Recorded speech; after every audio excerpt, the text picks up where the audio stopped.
After East Boston gun battle, 2 officers remain in the hospital.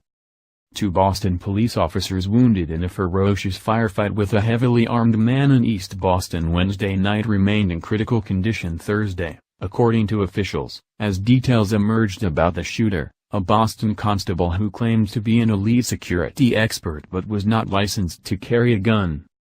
The wounded officers were identified as Richard Simlow, a 27-year veteran, and Matthew Morris, who has been on the force for 12 years.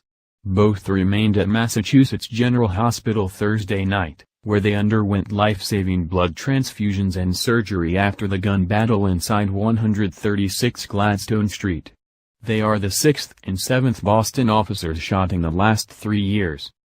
The suspect, 33-year-old Kirk Figueroa, had been charged with impersonating an investigator and lighting his own car on fire in another state.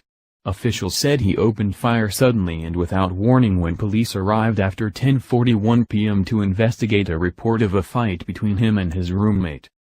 Volleys of gunfire erupted, terrifying the neighborhood.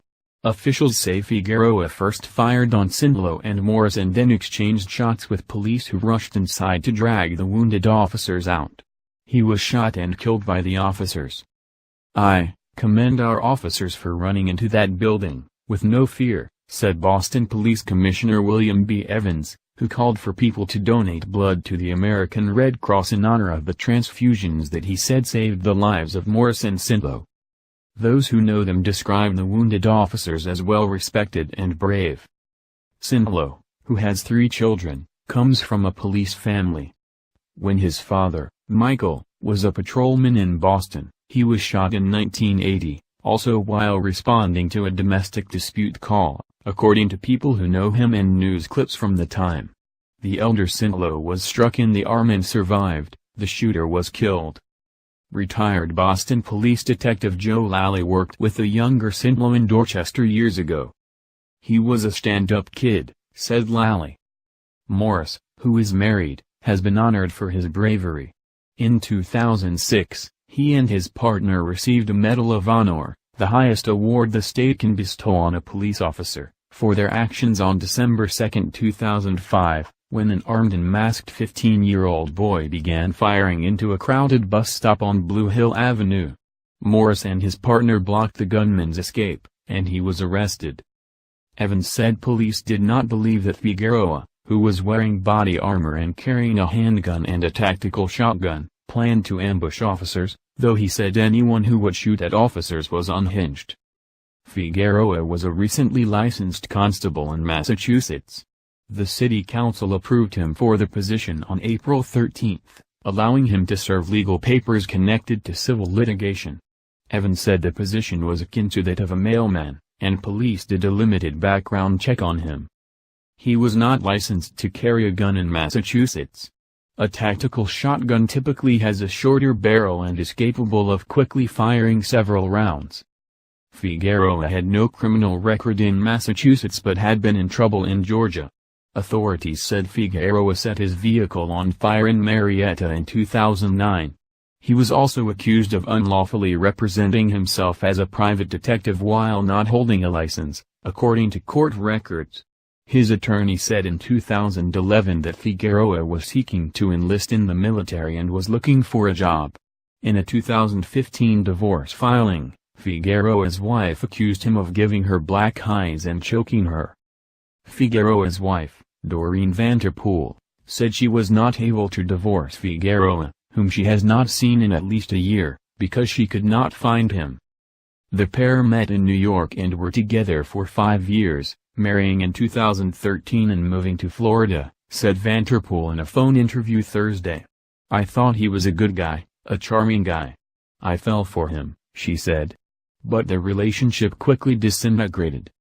"He had problems," she said. "He had a temper."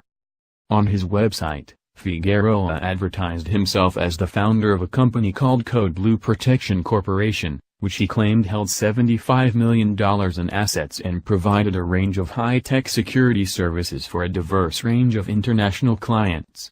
The site lists no client names, and while Figueroa claimed to be a licensed private investigator in Florida, state records show his application was denied.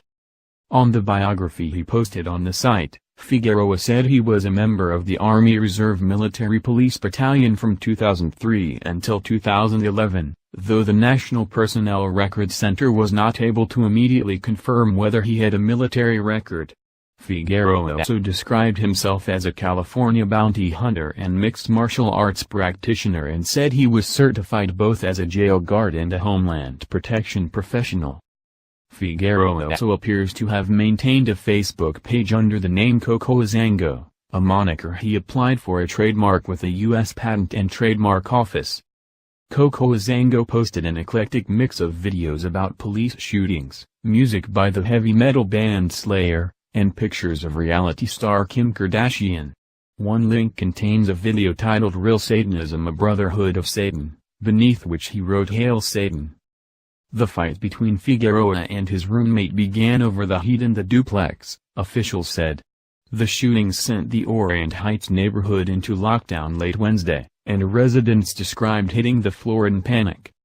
One resident said that after several volleys of gunfire, he looked outside and saw a man lying face down in a driveway, dressed in boxers.